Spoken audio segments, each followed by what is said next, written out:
c'est vrai que ça peut paraître choquant quand on est devant une haie qui vient d'être abattue comme celle-là. On se dit, bah mince, la haie, elle est en train de disparaître, alors qu'en fait, ici, ce qui se passe, c'est tout le contraire. Elle est exploitée pour être régénérée. Et puis la haie, c'est une création qui a été faite par l'homme et pour l'homme, pour délimiter des parcelles, pour produire du bois.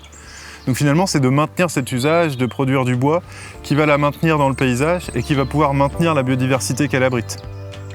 Au jour d'aujourd'hui, on est dans une autre idée, on voit la haie autrement, c'est-à-dire que là, une haie qui vient d'être sepée, on va la laisser entre 5 et 10 ans sans y toucher. C'est-à-dire qu'on ne va pas l'entretenir. Donc là-dessus, depuis qu'on fait du bois déchiqueté, on a réellement économisé de l'entretien de haies, quoi. Ça nous coûte moins cher et ça nous prend moins de temps. L'idée de ça, c'est de pouvoir les exploiter plus régulièrement, autour de 20 ans, et pas 50, 60 ou voire 100 ans, quelques-unes, quoi. L'idée, au bout de 20 ans, d'avoir 0,4 à 0,5 mètres cubes au mètre de production. En plus du bois bûche, on a 30% des branches qui étaient brûlées avant. Au jour d'aujourd'hui, on les valorise. Et cette vente-là, c'est ça en plus qui n'a jamais été valorisé. Alors oui, ça mange un peu dans le champ. Le premier et le deuxième mètre, voire un peu plus en fonction de la culture qu'il y a. Mais ce qu'on ne voit pas, c'est l'avantage qu'il y a peut-être dans le milieu du champ parce que la haie a gardé l'abri, parce que la haie a permis d'abriter des oiseaux qui ont permis d'aller manger des insectes néfastes sur notre culture. Tout ce qui est partie élevage, ça permet quand même d'abriter énormément des animaux du vent, de la pluie, voilà. On a créé la filière de valorisation du bois déchiqueté sur une problématique liée au bocage. On faisait le constat que les haies s'arrachaient, que globalement, il n'y avait pas de débouchés. Et les agriculteurs qui avaient gardé du bocage, eux, n'avaient que des charges, c'est-à-dire que des charges d'entretien, mais sans aucune recette liée à la valorisation. Et l'idée vraiment qu'on a essayé de mettre en place autour de la filière, c'est de redonner un intérêt économique, un intérêt de production et donc un intérêt économique aux haies, quoi. On a investi dans toute cette stratégie de replantation pour évidemment aussi, au bout du compte, aboutir à un développement d'une filière bois déchiqueté qui mène évidemment à toutes les chaudières qu'on peut avoir développées sur notre territoire depuis quelques années. Ce sont des collectivités pour lesquelles on a un réseau de chauffage. On a aussi développé une vingtaine de projets depuis quelques années sur lesquels on finance au maximum 100 000 € par projet. Mais on a de l'ordre de 10-15% de communes qui se sont intéressées, qui ont installé. Et aujourd'hui, on a pu aussi développer une filière de fourniture de bois, puisqu'on a sur notre territoire quand même 14 plateformes qui stockent du bois et qui permettent de livrer. Et on a progressé aussi dans ce domaine-là avec la filière bois, l'association Bois Énergie 41 et puis aussi la SIC qui gère toute cette installation et qui gère aussi la production de bois déchiqueté. Et aujourd'hui, on a 4 collèges qui sont équipés d'une chaudière bois déchiqueté. L'énergie fournie dans ces collèges-là vient du bois, pas exclusivement des haies, évidemment, mais aussi des forêts de notre territoire. 1 hectare de peuplerie environ, qui est abattu, exploité, peut produire environ le besoin de la commune annuelle, environ 300 mètres cubes. Et ce n'est que du bois blanc, que du peuplier qu'on brûle. Pas de chêne, pas de charme, pas de choses comme ça. C'est pas interdit, bien au contraire, mais voilà, c'est vraiment valorisé. Ce qui auparavant était détruit sauvagement, je veux dire. Donc je fais le tour de l'ensemble du patrimoine chauffé au bois déchiqueté, 4 logements en face de la mairie, dont un cabinet d'infirmières où il y a 3 infirmières dedans, la bibliothèque, l'école du bas, l'école du haut et la boulangerie, le commerce qui appartient aussi à la commune. Notre but est de faire un plan de gestion, d'avoir des superficies, par exemple, chaque année, disponibles pour être sûr que nos ressources sur 20 ou 30 ans soient assurées. Qu'on ne soit pas tributaire des fluctuations du marché. Et pourquoi pas rendre service à d'autres collectivités qui auraient besoin de plaquettes. Les économies potentielles, c'est invraisemblable par rapport au coût aujourd'hui que certaines communes subissent et qu'elles n'ont pas d'autres possibilités d'orientation, quoi. Le bois déchiqueté est proposé à un tarif entre 3 et 4 fois moins cher d'une énergie fossile classique, gaz ou fioul. Ce qui veut dire que ça peut être il y a une vraie opportunité économique pour les collectivités territoriales à installer des chaufferies bois déchiqueté.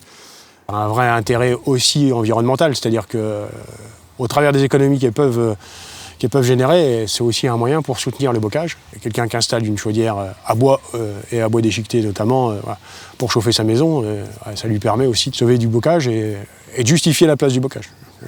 Plus on utilisera la haie en matière de valorisation, plus ça permettra aux agriculteurs de s'y intéresser et du coup de la considérer comme un outil de production au sein de l'exploitation.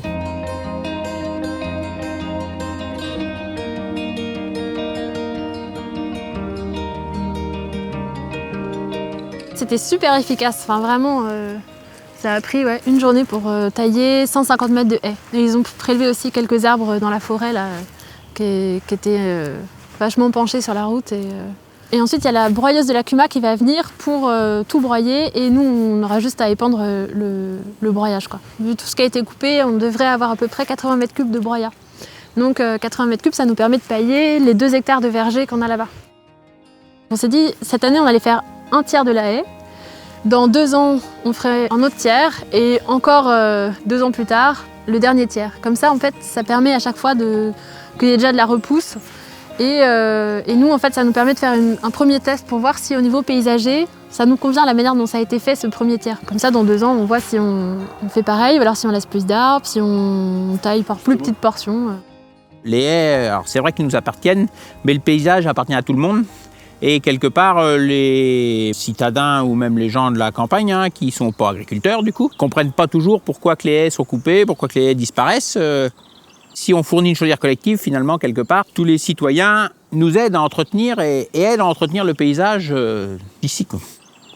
En faisant marcher une économie très locale, parce que finalement, voilà, le bois, il est ici. On embauche des salariés pour conduire les machines. Les agents qui entretiennent la chaudière, voilà, sont d'ici. Et alors que le fioul, la production de fioul, ça faisait travailler des gens autre part, mais pas dans notre perche, quoi.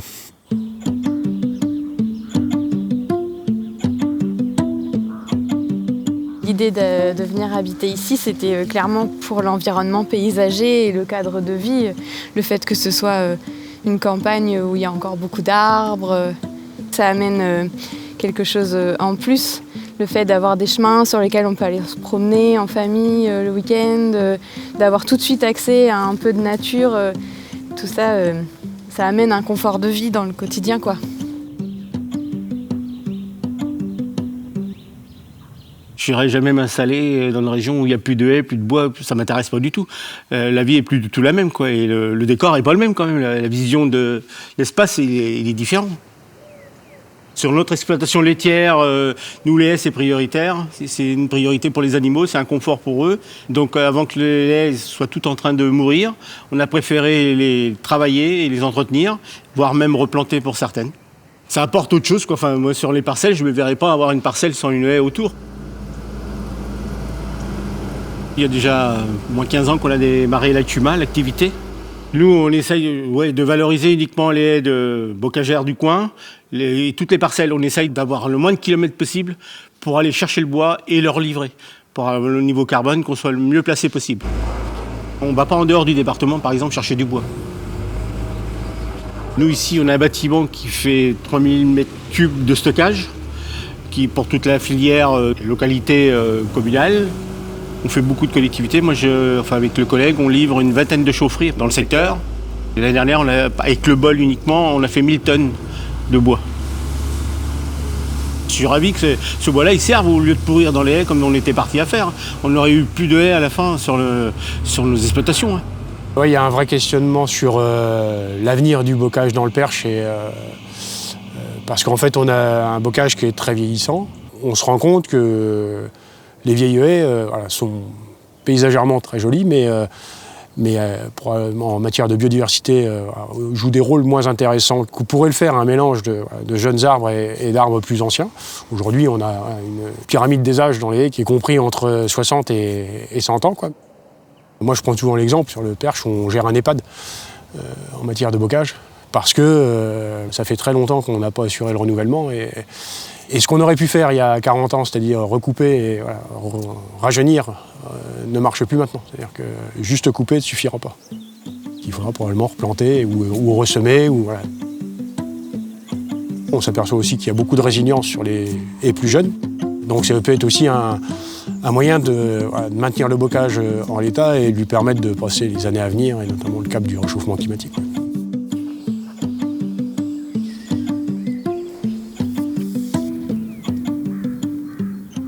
Replanter des haies, ça peut avoir plein d'objectifs.